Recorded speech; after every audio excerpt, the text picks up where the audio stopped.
Meio-dia em ponto, o J1 está entrando no ar. Hoje a gente vai falar que a operação da polícia cumpriu 23 mandados de prisão em Goiás. Essa operação foi contra os crimes de furto e roubo de cargas. Os criminosos agiam em pelo menos 5 estados. Daqui a pouco mais detalhes sobre isso. E hoje a gente vai atualizar também o caso do policial que entrou armado em uma escola de Santo Antônio do Descoberto. A Polícia Civil já está investigando a conduta desse PM. E você vai ver também. Moradores de Valparaíso tiveram uma surpresa com os altos valores das contas de água. Todos reclamam do valor cobrado na taxa de esgoto. Campanha de vacinação contra o sarampo e a paralisia infantil termina nesta sexta-feira. Obra de creche está parada há mais de um ano em Valparaíso. O investimento é de quase R$1,5 milhão de reais. E no prato do dia a gente vai te ensinar a fazer um din-din recheado. Uma boa pedida para esse clima seco e quente. E aqui no estúdio a gente vai conversar com uma advogada especialista em direito do trabalho para você tirar suas dúvidas sobre o saque do PIS/PASEP. Tudo isso agora no J1.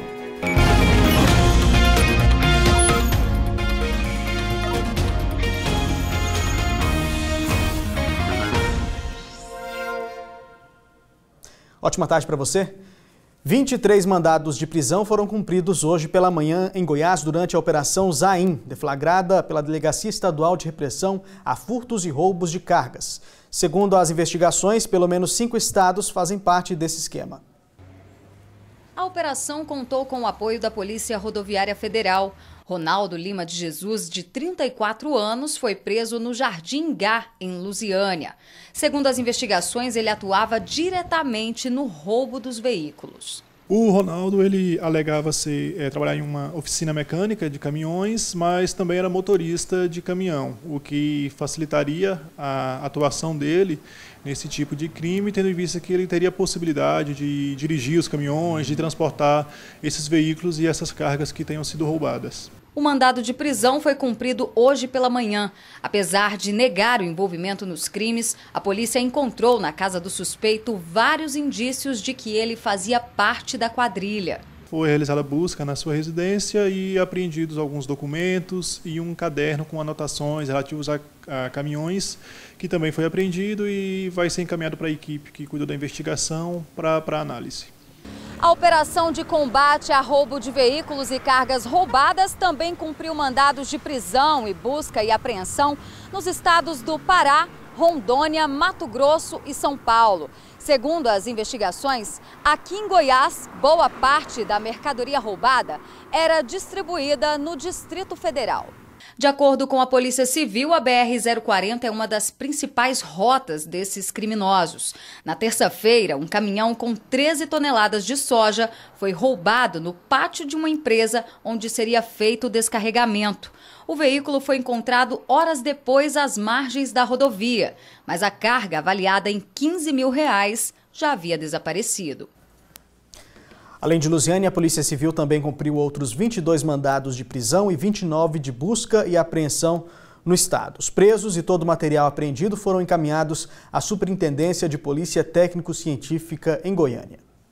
E durante o cumprimento do mandado de busca e apreensão na Operação Zain, que nós acabamos de ver na reportagem, a polícia encontrou uma porção de maconha nas roupas de um jovem de 16 anos, que é enteado do homem que foi preso.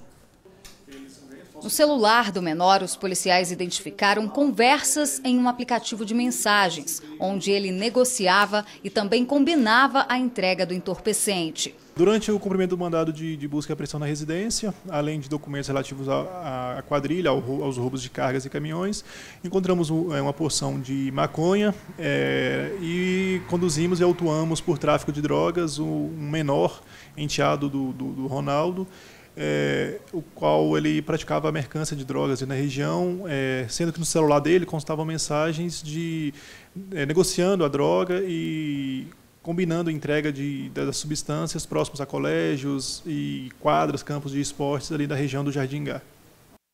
O menor foi autuado por tráfico de drogas. Como o crime não teve violência, ele foi liberado após assinar um boletim de ocorrência circunstanciado. Nós mostramos ontem aqui no J1 um flagrante de um policial que entrou armado numa escola de Santo Antônio do Descoberto. A Polícia Civil está investigando o caso. E tudo começou por causa de uma confusão envolvendo o filho desse PM. A repórter Isabela Mendes tem mais informações. Bom, depois de ouvir os pais do garoto, a Polícia Civil vai escutar agora as testemunhas que presenciaram o momento que o policial militar sai armado da escola. E hoje eu estou aqui com o delegado regional de Águas Lindas, Dr. Fabiano Medeiros, para alguns esclarecimentos. Doutor, na sua avaliação, ele agiu de forma correta? Dentro dos depoimentos que nós já acolhemos e dentro do contexto em que está envolvida toda essa situação, a Polícia Civil analisa a conduta do policial militar como uma conduta normal. Ele está diante de um risco, havia várias pessoas envolvidas naquela situação, havia quase que uma multidão, as pessoas estavam munidas com pedras e paus, certo? Ele estava numa situação de risco, um risco não só para ele, quanto para a criança, que era o filho dele. Então não houve cometimento de crime? Dentro do que foi apurado até o momento, não existe crime praticado, porque tendo em vista o risco em que esse policial estava submetido. E quais serão as pessoas ouvidas, como testemunhas? Serão pessoas das escolas? Como que vai ser isso? As próximas etapas da investigação serão direcionadas agora para as pessoas que estavam presentes da escola, certo? O que nós podemos notar é que, além dessas pessoas da escola, entre alunos, servidores, existiam outras pessoas da rua que entraram nessa escola para praticar alguma coisa contra o menor. Doutor, e o que teria motivado essa ação?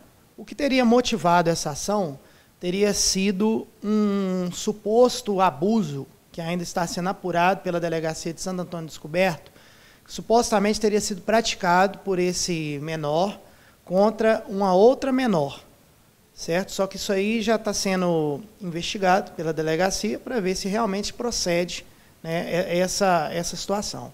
Ok, muito obrigado pelos esclarecimentos, delegado. A gente, é claro, continua acompanhando esse caso. É com vocês aí no estúdio. Obrigado, Isabela.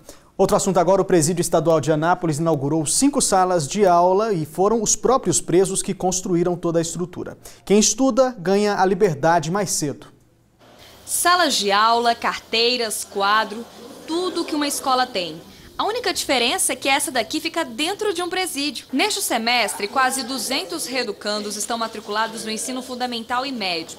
O projeto já existe há 13 anos, mas até junho as aulas aconteciam de maneira improvisada. Colocava 5 turmas lá e era tudo num galpão só. Tinha uma grande confusão, fazia, mas ficava de forma precária, As salas de aula foram construídas pelos próprios reeducandos em apenas 2 meses. Agora eles podem continuar estudando no presídio, mas em um espaço com cara de escola de verdade. São 5 salas de aula, um investimento de R$20 mil na construção. O recurso junto ao Poder Judiciário, na conta gestora aqui do Fórum de Anápolis. A cada 3 dias de aula, o preso tem um dia a menos na pena.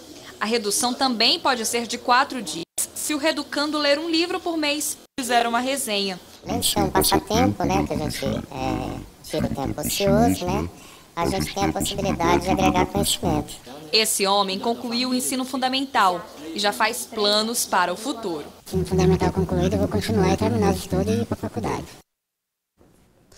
Bora agora para a primeira rodada de participações pelo nosso WhatsApp. Você pode mandar o seu recado para a gente pelo 98442-4000. Vamos ver aqui no telão que chegou. Olha só, recado da Marli Gomes, do Parque Estrela d'Alva 4. Ela gostaria de saber como nós, diabéticos, vamos fazer, pois não tem as fitas para medir a glicemia. Não encontrei em nenhuma unidade de saúde de Lusiânia. Tá aí a bronca da Marli em relação à falta dessa fita para fazer o exame de glicemia. Tem recado também que chegou aqui pra gente do Alan, do Parque JK aqui de Lusiânia. Todos por aqui sofrem com a poeira, muita poeira, e tem um monte de criança com tosse e os idosos também, claro, sofrem com isso. Problema que acontece muito nessa época seca. Valeu pela mensagem, Alan. E mais um recado aqui da Juliana, do Parque do Parque Alvorada 2. Gostaria de saber quando que vão asfaltar o Parque Alvorada 2. A falta de asfalto ainda é um problema recorrente, principalmente aqui em Lusiânia, Tem mais mensagem aqui da Eliane de Cristalino. O problema é que a prefeitura arruma todas as ruas da cidade, menos a rua dela. Por lá é só terra e as pessoas não conseguem nem respirar direito. Valeu pela mensagem, só faltou ela mandar aqui qual que é a rua que está sem asfalto, né? Pois manda aí o endereço completinho pra gente. Recado da Lindalva, também de Cidade Ocidental, é moradora da quadra 6 do Ocidental Park, que fica em frente ao Nápoles B. Ela vem pedir ajuda em questão ao lixo e o matagal que se encontra em frente à nossa quadra. Tá aí, você pode continuar mandando o seu recado que a gente vai lendo aqui no J1. E a seguir você vai ver que moradores de Valparaíso estão reclamando do valor da tarifa de esgoto. Tem gente que está pagando até R$70 só de tarifa. E a gente fala também sobre a campanha de vacinação contra sarampo e paralisia infantil que acaba nesta sexta-feira. E aqui no estúdio nós vamos tirar dúvidas sobre o saque do PIS/PASEP. Mande a sua pergunta para a gente pelo nosso WhatsApp, o 98442-4000. Nós voltamos em instantes.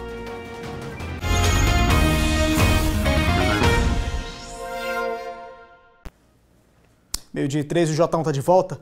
A gente fala agora que a Habitat, Associação de Crédito para Habitação e Projetos Sociais, pede para que os associados procurem a sede do projeto com urgência. Anote o endereço, é Rua Aloísio Gonçalves, 169, no centro aqui de Lusiânia. É preciso atualizar o cadastro e conferir se o nome está na lista enviada para a Caixa. Por isso, é importante procurar o quanto antes. Durante uma operação de rotina, ontem a Polícia Militar prendeu um menor com drogas em casa, aqui em Lusiânia. O adolescente de 15 anos foi preso em casa durante um patrulhamento no setor Mingone 2. Com ele, a polícia encontrou uma pequena quantidade de cocaína. Ao revistarem a residência vizinha, a PM localizou um pequeno laboratório para refino de drogas. No local, havia cerca de 1 quilo de maconha, R$245 em dinheiro, uma arma caseira, uma balança de precisão e alguns eletrônicos. O menor estava na companhia de 2 outros maiores de idade que conseguiram fugir ao avistarem a viatura da polícia. O garoto confessou que vendia drogas para um traficante conhecido da região.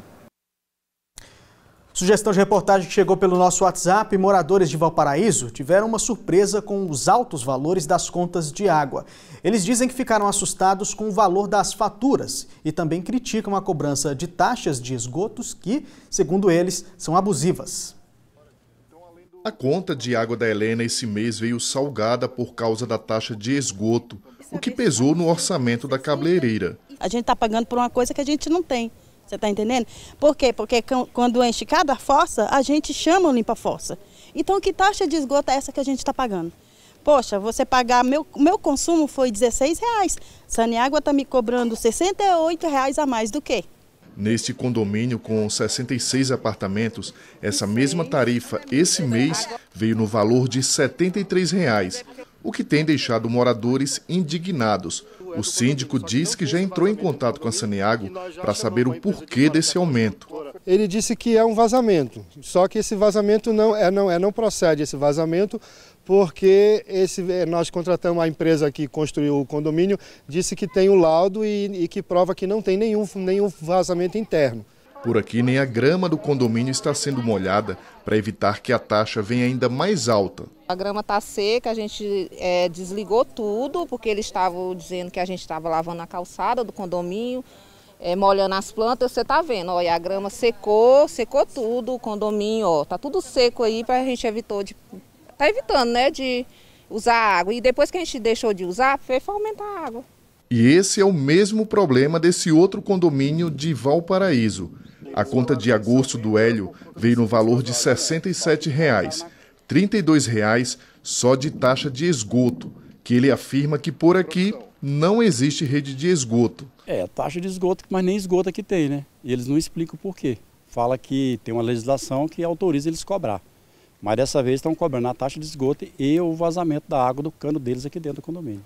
O valor da taxa de esgoto não pode ser maior que 50% do valor da tarifa de água. De acordo com a Saneago, 46% da população de Valparaíso já é atendida com o sistema de esgotamento sanitário. O que todos esses moradores querem é uma solução para o problema, mas por aqui sobram reclamações. Ficou vazando a água aqui 12 dias e aí quando veio a conta de água veio cobrando a taxa para nós todo mundo pagar, né? Sendo que foi por eles, né? Eles que deixaram derramar água aqui. E esgoto eles cobram na nossa taxa na nossa conta de água, sendo que a gente não tem rede de esgoto aqui. Em nota, a Saneago informou que não há rede de esgotamento sanitário nos endereços informados. A taxa cobrada equivale à tarifa de água da área comum dos condomínios. A companhia esclarece ainda que o alto valor da fatura pode estar relacionado ao aumento do consumo ou vazamentos internos. Em caso de dúvida, os síndicos das unidades podem procurar o atendimento presencial da Saneago no VaptVupt ou entrar em contato pela central de relacionamento através do 0800 645 115. Agora a questão é que o síndico diz que já procurou as respostas com a Saneago e não conseguiu. Bom, a gente continua acompanhando esse caso, os moradores devem procurar a Saneago e nos avisar caso o problema não seja resolvido, que a gente mostra de novo aqui. E a campanha de vacinação contra o sarampo e a paralisia infantil termina nesta sexta-feira, dia 31 de agosto. Só que nem todo mundo está preocupado em proteger os filhos dessas doenças. Em todo o estado, o índice de imunização está abaixo do previsto pelo Ministério da Saúde. A Júlia só tem 3 anos. Na hora da vacina é difícil segurar o choro, mas o pai sabe que é importante manter o cartão de vacinação em dia. Pode ficar sem a prevenção, né? Principalmente a parte de imunização. E é preciso se preocupar mesmo. A recente queda nos índices de vacinação acendeu o alerta sobre o retorno do sarampo. Goiás não registra casos de sarampo há 19 anos, mas em outras regiões do país já tiveram casos recentes, inclusive com mortes. Quando se trata da saúde do filho, né, vem em primeiro lugar, né? Quando falamos de paralisia infantil, em 2015 a taxa de vacinação era de 98%. No ano passado, esse índice caiu para 77%. De acordo com o Ministério da Saúde, neste ano, mais de 3 milhões de crianças foram vacinadas contra sarampo e poliomielite em todo o país. O público-alvo é de 11 milhões de crianças. Aqui em Anápolis, cerca de 70% das crianças que têm entre 1 ano e são menores de 5 anos de idade já foram imunizadas. Mesmo assim, ainda falta bastante para cumprir a meta do Ministério da Saúde, que é de 95%. Em Porangatu, no norte do estado, 60% das crianças nessa faixa etária foram vacinadas. Em Rio Verde, apenas 68%. Em Tumbiara, no sul do estado, 98% das crianças já foram imunizadas. Em Caldas Novas, 78% das crianças estão protegidas. E o prazo está acabando. A campanha nacional de vacinação termina nesta sexta-feira. Sem atingir a meta, o Ministério da Saúde orientou os municípios a manter os postos de saúde abertos também no sábado. Será um segundo dia D da vacinação. Em Catalão, a Girlene tinha compromisso no sábado e não quis deixar para a última hora. Nossas crianças é um bem maior que nós temos. Pais que não levam os filhos para vacinar podem ser punidos por isso. Há multa de 3 a 20 salários mínimos. Essa princesa é a Manuela. Ela caiu no choro, mas foi para casa imunizada. Ela estava chorando, eu falei, não, é pro seu bem, minha filha. Quem ama, cuida. O Ministério da Saúde ainda não tem previsão de prorrogar a campanha. Vamos falar sobre um outro assunto agora. O governo tem divulgado que está liberado o saque do PIS/PASEP para quem trabalhou entre 1971 e 1988. Mas o que pouca gente entendeu é que isso se refere a um saldo de cotas. Diante de tantas dúvidas que chegaram para a gente pelo nosso WhatsApp, nós convidamos a advogada Maria José, ela também é presidente da Comissão em Direito do Trabalhador de Valparaíso, para conversar com a gente sobre esse assunto. Boa tarde, obrigado por ter vindo. Boa tarde, Anderson. Tudo Primeiro bem? Explica, tudo jóia. Primeiro explica pra gente que confusão toda é essa, o que aconteceu? O que acontece? A dúvida dos nossos telespectadores é o seguinte, existe um saldo de cotas do PIS e do PASEP. Esse saldo é só para quem preenche o requisito, ou seja, quem trabalhou em 1971 até 1988 tem direito a receber esse saldo de cota do PIS e do PASEP, seja ele trabalhador ou seja ele servidor público. Esse saldo de cota, ele é recebido onde? Você pode se direcionar à Caixa Econômica Federal, o trabalhador, e o servidor público ao Banco do Brasil. Quem preenche esse requisito são nessas duas hipóteses, nesse caso. E mais alguma pergunta? Não, claro, tem várias perguntas aqui, então a dúvida maior é em relação a essa, ao saldo, né, do saque. O que pode e o que não pode sacar. A pessoa, o que ela deve fazer? Fazer alguma pesquisa? Tem algum site que ela pode se orientar melhor em relação a isso? Sim, ela deve se direcionar à Caixa Econômica, lembrando que essa pessoa deve se direcionar à Caixa Econômica até o dia 28 de setembro de 2018. 28 de setembro de 2018. Qualquer pessoa entre 1971 até 1988.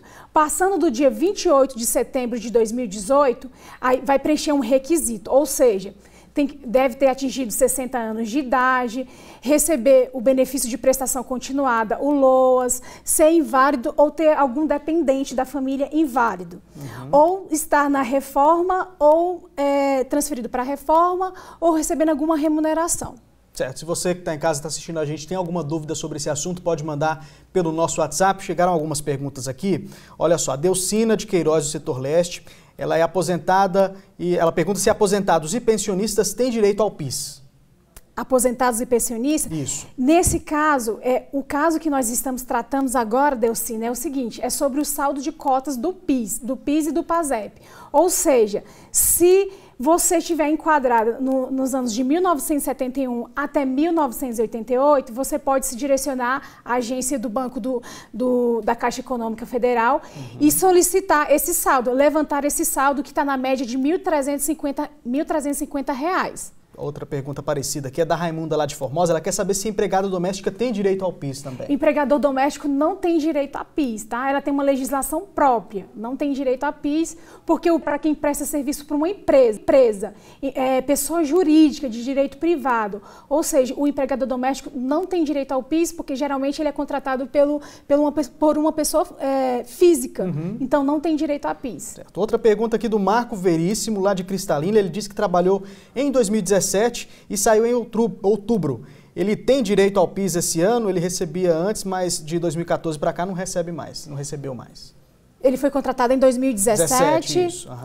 Ele pode agora, ele tem que visualizar primeiramente a data de aniversário dele. Como ele foi contratado em 2017, carteira assinada, lembrando que deve ser de carteira assinada, ele pode buscar esse ano a Caixa Econômica Federal e verificar se existe algum valor a ser levantado em relação ao PIS dele. Essa pergunta aqui da Josineide, ela é interessante, olha só. Ela trabalhou em empresa privada durante o período de 86, 87 e 88. Foi funcionária de uma prefeitura de 96 a 2000. Hoje ela é funcionária pública, tem direito ao PIS-PASEP daquela época. Ela pergunta se tem direito ao PIS-PASEP daquela época, mesmo sendo funcionária pública hoje, que estão pagando de 71 a 88, né? Ela está com essa dúvida aí.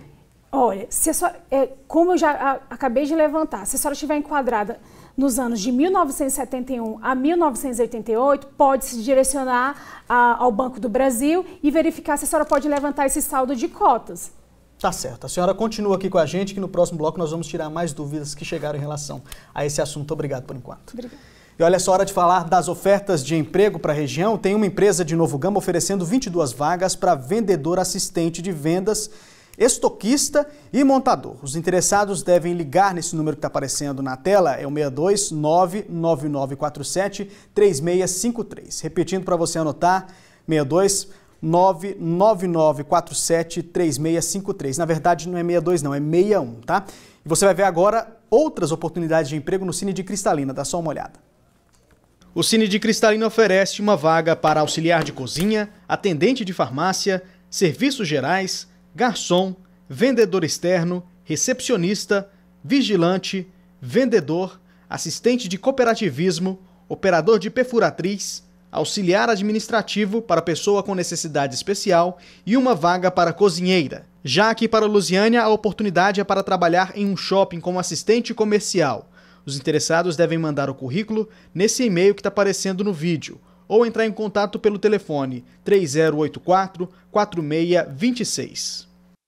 Hora da sua participação aqui no J1 pelo nosso WhatsApp. Vamos dar uma olhada no que chegou aqui. Mensagem da Cleonice Fernandes, de Águas Lindas. Ela diz que corriqueiramente as pessoas estão sendo assaltadas em Águas Lindas no caminho de casa para a parada, para o ponto de ônibus, né? Porém, ela não entende por qual motivo as viaturas não fazem ronda em horário de pico. onde o cidadão sai de casa e fica à mercê desses bandidos. Está aí a bronca da Cleonice em relação à falta de segurança. Tem mais mensagem aqui do Rogério, lá de Valparaíso, na etapa B de Valparaíso 1. Há uma creche que já deveria estar pronta, mas até agora nada. Inclusive, a prefeitura paga aluguel de um espaço perto para as crianças que poderiam estar nessa estrutura. Uma vergonha. A gente mostrou uma situação parecida de uma creche também que era para estar pronta, atendendo as crianças, mas até agora nada. Josiane de Cristalina, funcionários da limpeza do Hospital Municipal de Cristalina são obrigados a repousar durante a noite no banheiro. Quando não querem dormir no banheiro, deitam em colchões no chão da lavanderia. Uma das administradoras ainda citou que é um lugar digno para dormir. Ela mandou fotos para a gente em relação a isso, olha só. Segundo essa trabalhadora, né, de limpeza lá do hospital, as pessoas que trabalham ali durante a madrugada, no momento do cochilo, né, nesse descanso, são obrigados a dormir nesse local aí que vocês estão vendo nas fotos. A gente pede para que a Secretaria de Saúde do município entrar em contato para explicar o porquê disso aí, né? Tem mais mensagem aqui, olha só, da Vera, do Parque Estrela d'Alva 4, a empresa Transcoluz precisa colocar mais circular para rodar em nosso bairro. Demora 1 hora para passar ônibus. Nos fins de semana a situação fica pior. Recado também do José Rosendo, de Lusiânia. A parada de ônibus perto da Igreja Matriz está abandonada, caindo aos pedaços. O pessoal fica no sol quente. Quando chega a chuva, vai ser pior. Quando chegar a chuva, vai ser pior, né? Valeu pela mensagem. Continue mandando o seu recado aqui pra gente. E acompanhe depois dos comerciais que obra que poderia ajudar moradores de Valparaíso está parada há mais de 1 ano. E moradores também de Valparaíso tiveram uma surpresa com os altos valores das contas de água. Todos reclamam do valor cobrado na taxa de esgoto. E ainda aqui no estúdio a gente conversa com uma advogada especialista em direito do trabalho para você tirar suas dúvidas sobre o saque do PIS/PASEP. Agora é 12h29, nós voltamos daqui a pouco.